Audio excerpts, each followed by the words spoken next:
اس علاج کے احتیاط دو طرح کے ہیں۔ ایک ایسے لوگ جو شوگر کی بیماری میں مبتلا ہیں وہ اس نسخے کا استعمال نہ کریں، اور دوسرے لوگ جن کو سکن الرجی کا مسئلہ ہو وہ بھی اس نسخے کا استعمال نہ کریں۔ بسم اللہ الرحمن الرحیم۔ السلام علیکم ورحمۃ اللہ وبرکاتہ۔ حکیم نوید اور آپ دیکھ رہے ہیں میرے یوٹیوب چینل حکیم نوید آفیشل۔ آج کا نسخہ بڑا انٹرسٹنگ ہے۔ ضماد کے بارے میں آپ کو بتایا جائے گا۔ جو عضو خاص کا ضماد بناتے ہیں، پوٹلیاں بناتے ہیں جو حکمہ کرام، مشتزنی، ذکاوت حس، جھلک، پٹھوں کی کمزوری والے مریض اس کا استعمال کر کے عضو خاص کی ٹیوننگ کر سکتے ہیں۔ یہ نیا انجن تیار کرے گا، عضو خاص طاقت پیدا کرے گا، چپکی ہوئی رگوں کو کھولے گا، عضو خاص کی لمبائی اور موٹائی میں اضافہ کرنے کا بہترین علاج ہے۔ شادی شدہ لوگ خصوصاً اس کا استعمال کر کے فائدہ حاصل کر سکتے ہیں۔ بچپن کی غلط کاریوں کی وجہ سے جو نوجوان اپنے عضو خاص کو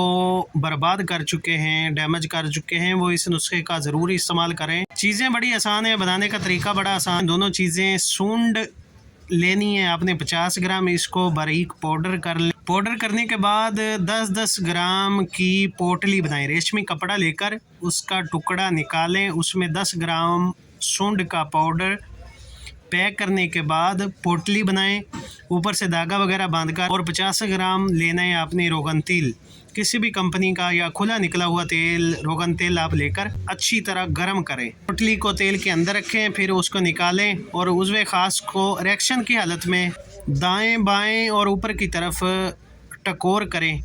کم از کم ایک پوٹلی کے ساتھ 15 سے 20 منٹ ٹکور کریں۔ انشاءاللہ عضو خاص کی تمام مردہ رگیں تازہ ہو جاتی ہیں۔ جملہ تمام نقائص کو دور کرنے والا یہ بہترین ضماد کا نسخہ ہے، استعمال کریں، فائدہ اٹھائیں۔ ویڈیو کو شیئر کریں، چینل کو سبسکرائب۔ ملتے ہیں نیکسٹ ویڈیو میں۔ اللہ حافظ۔